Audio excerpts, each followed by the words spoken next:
Rodrigo. ¿Sí? Gastón. Gastón. ¿Querías hablar? Rodrigo, ¿eres tú? Auricelio Vivo, ya. Bueno, en realidad quería hacer cita a ciertas frases que escuché y entregar también una explicación un poco técnica de cierto error conceptual que se está teniendo con respecto a lo que es, bueno, no tanto calidad de educación, sino cómo se distingue hoy la calidad de educación. Quería consultar cuál es el proyecto educativo país que existe hoy en Chile.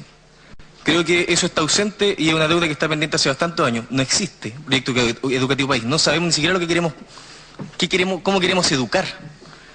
El emplazamiento que hizo el compañero con respecto a la senadora von Baer, creo que fue con todo respeto. Y en cuanto al tono en que lo dijo, lamentablemente cuesta mucho y nos cuesta mucho a nosotros hablar con serenidad cuando nuestros compañeros se están muriendo de hambre, cuando nuestros compañeros en Temuco son llevados al campo y golpeados brutalmente por las fuerzas de orden pública. Claramente a nosotros nos cuesta hablar con serenidad cuando nuestros compañeros claman justicia, ¿cierto? Y exigen hoy lo que a oídos sordos, ¿cierto?, el gobierno nos está negando, que es una educación gratuita y garantizada por el Estado. Cuando el senador plantea que la democracia, ¿cierto?, es el acto, así como planteó un expresidente de la República, el acto de, ¿cierto?, tomar un papel y marcar un voto, ¿cierto? Pienso que ahí en ese momento los estudiantes secundarios, cuando empiezan a echar de menos tal vez esa hora de historia que se les robaron. Porque creo que es un concepto o entender de manera muy primitiva la democracia. En cuanto a las propuestas de discusión, de la concertación, como plantea Giorgio, tal vez no da lugar discutirla acá, pero sí creo que hay que dar a entender de que hoy la ciudadanía ha mostrado y ha sido clara de que hay una desconfianza con respecto a la clase política, y esa clase política es tanto la alianza como la concertación.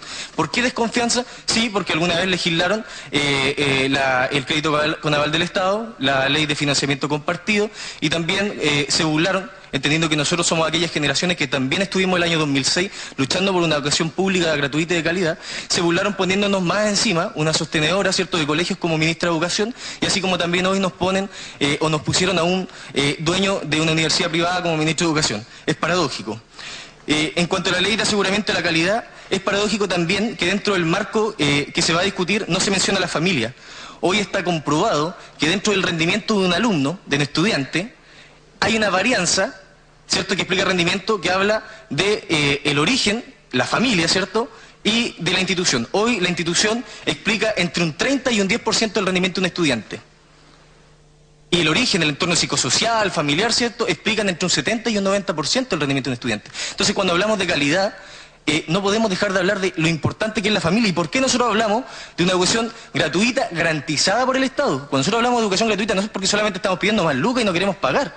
Nosotros hablamos de un derecho garantizado por el Estado. Y garantía implica más que el hecho de que no tenga costo lo que nosotros pagamos por nuestra educación, sino que entendemos que la educación es algo más amplio que el hecho de ir a una sala, ¿cierto?, y anotar en un papel la materia que se nos pasa.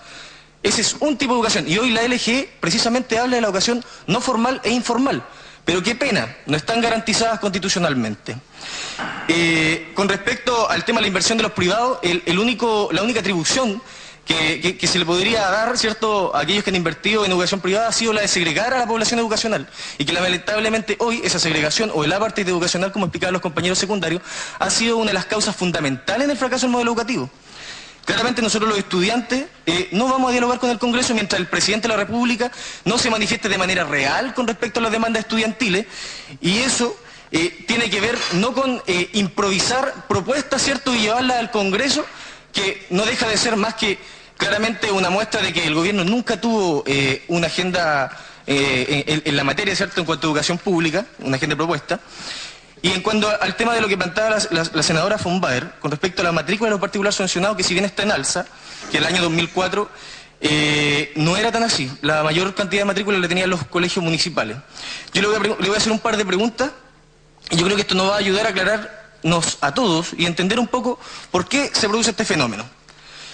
Si yo le pregunto a usted, ¿cómo usted identifica cuál es un colegio de mejor calidad o de peor calidad? Planteaba Giorgio que uno no se da cuenta de eso hasta que egresa, claramente, y no va a tener otra oportunidad.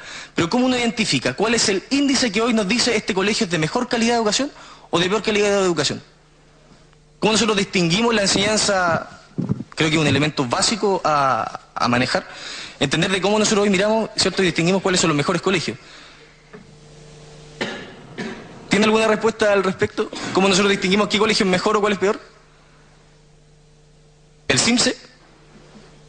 Pues estoy dando pistas, o sea, me imagino que si esto es una comisión de educación,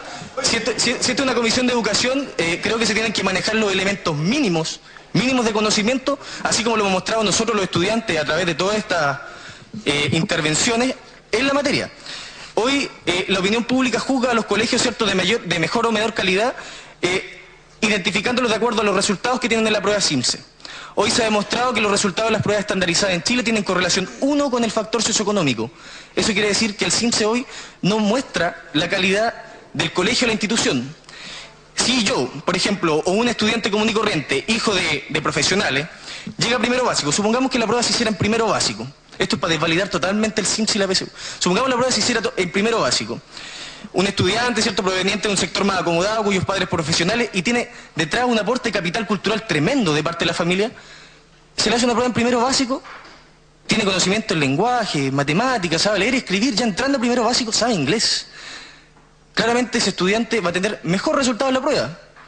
Ahora, aquel estudiante, hijo de padres alcohólicos, tal vez drogadictos, sometido en la vulnerabilidad, marginados porque así muchos lo quisieron, si le hace la misma prueba, es muy probable que los resultados que tenga no van a ser favorables y van a dar reflejo que la institución educacional a la cual pertenece es deficiente.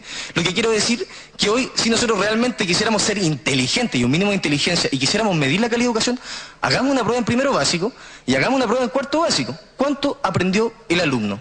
Hoy las pruebas de medición estandarizadas en Chile hacen referencia y reflejo ni siquiera a las aptitudes, sino al nivel de vulnerabilidad de todos los estudiantes. Y lamentablemente, en los países con peor educación en el mundo, son los países con peor distribución de ingresos y más inequitativos. Y eso no es coincidencia. Cuando el señor Weisblut plantea de que Chile es el tercer país con mayor educación privada, yo creo que no es razón de sentirnos orgullosos, al menos somos el tercer país, Bélgica y Holanda tienen más educación privada. No, porque precisamente la realidad de Bélgica y Holanda, al igual como él planteaba, ¿cierto?, de que son países donde la educación, donde no se lucra con la educación, son países que tienen una realidad cultural distinta.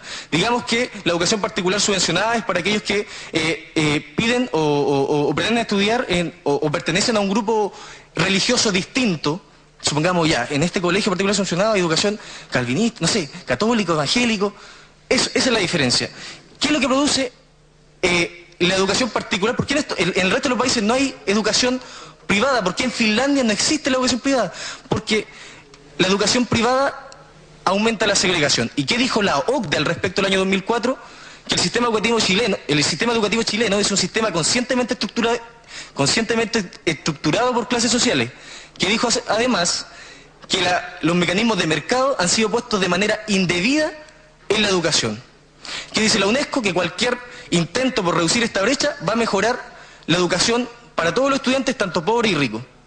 Hoy estamos generando educación para los estudiantes más pobres, para los estudiantes más ricos, y no estamos dándole la oportunidad de generar este roce social que nos enriquece a todos, aquel que nos hace aprender de las experiencias del resto, distribuir el capital cultural que tenemos y el aporte de nuestras familias, generar empatía, porque si bien el presidente Piñera en algún momento planteó que todo en la vida se pagaba, acuñando una metáfora como una cita textual, claramente yo me pregunto, y yo creo que muchos se cuestionan, ¿cómo paga el presidente Piñera sus favores? Porque nosotros, que somos estudiantes, que tenemos un amplio espectro valórico, entendemos de que podemos construir al país de otra manera o de 1000 maneras distintas a la de que pagando aranceles injustos que terminan por endeudar a nuestra familia todos los días. Bueno, insisto, nosotros no vamos a dialogar con el Congreso mientras el Ejecutivo no se manifieste de manera real con respecto a las demandas estudiantiles. Y eso no se ha hecho.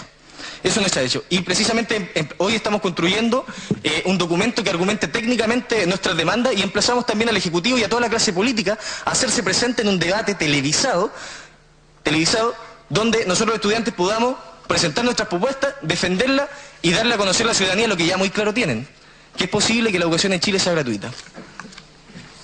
Muchas gracias. No sé si queda alguien.